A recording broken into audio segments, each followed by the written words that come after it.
Gym house, library উদ্বোধন, রক্তদান উৎসব, অনেকগুলো বিষয়। সেই উৎসবে আজকে এখানে মঞ্চে এবং নিচে যারা উপস্থিত আছেন, যাদের নাম আমি নিলাম এবং যাদের নাম নিলাম না, সবাইকে আমি হার্দিক অভিনন্দন ও শুভেচ্ছা জানাই।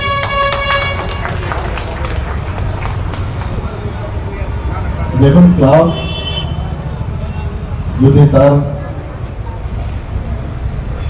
মহল ঠিক রাখতে হয় তাহলে ক্লাবের একটা বিরাট এটা কিন্তু তার আমি বলবো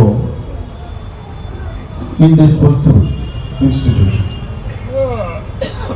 আগে একটা সময় ছিল, যদি আমরা পুরনো ইতিহাস ঘাঁটি, এবং একটা ক্লাবের থেকে দেশকে স্বাধীন করার জন্য কিন্তু তখন ক্লাব হতো।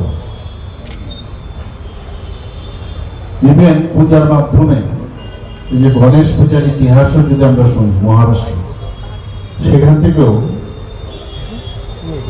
এই গণপতি বাবার পুজোর মাধ্যমে কিন্তু দেশকে স্বাধীন করার জন্য কিন্তু আহ্বান রাখা হয়েছিল। ক্লাব মানে clubbing of the people of that particular area এবং আদার এরিয়া, সবাইকে ক্লাব করে, একসাথে করে। অনেকে আমরা বুঝি, অনেকে বুঝি না, না বুঝারও ভান করি যে ক্লাবে এসে আমার কি লাভ, কিন্তু পরোক্ষভাবে কিন্তু সবার লাভ।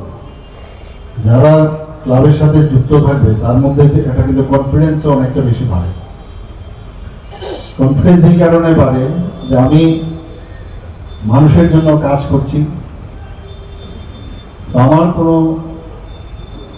কোনো রকম সমস্যা যদি হয় তো এই এলাকার মধ্যে যেহেতু আমি কাজ করি, আমার সম্পর্কে আমার যে প্রতিভা বা আমার যে মানসিকতা, সেটা এই ক্লাবের মাধ্যমে এই এলাকার সব মানুষ জানে। তো কোনো ভুল ভ্রান্তি যাই হোক, সেটা কিন্তু ওই যে বরস পাথর দিয়েই কিন্তু সমস্ত এলাকার মানুষ ওই ব্যক্তিকে কিন্তু দেখে। কাজে এটা একটা প্ল্যাটফর্ম। এই প্ল্যাটফর্মের মাধ্যমে সে বয়স যতই হোক, বয়স কম হলেও, আজকে আমি দেখছিলাম এখানে যখন কাউকে সম্বর্ধনা দিচ্ছিল, কত কষ্ট করে উপরে এসে উনি দিচ্ছেন, অর্থাৎ ওনাকে সমাজে সেই মূল্যায়ন আছে বলেই ওনাকে স্টেজে আনা হয়েছে। উনিও চেষ্টা করে এসছেন, নিজেকেও মানে নিজের মধ্যে একটা ফিল গুডের ভাবনা এসছে, যাকে দিয়েছেন সেও খুশি হয়েছে। এর মধ্যে আমাদের যে কোনো ক্লাব এখন যুব সমাজের আশাটা খুব প্রয়োজন। এখনো আমরা দেখি যে, কারণ ওই যে সমস্যাটা হয়েছে, আগে তো 3-4 ভাই মিনিমাম থাকতো, এখন তো ফ্যামিলির মধ্যে থাকেই সবেদন নীলমণি একদম চলে যায় বাইরে, আর বাইরে পড়াশোনার সাথে সাথে আবার খবর নেই যে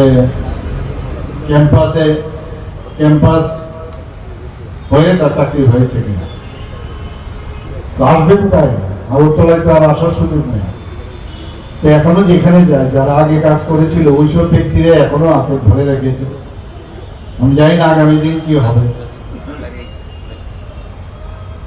যার যার কেরিয়ার তৈরি করতে গিয়ে, এটা শুধু আপনাদের জন্য না, এটা আমার জন্য, সবার জন্য, কিন্তু এটা আজকে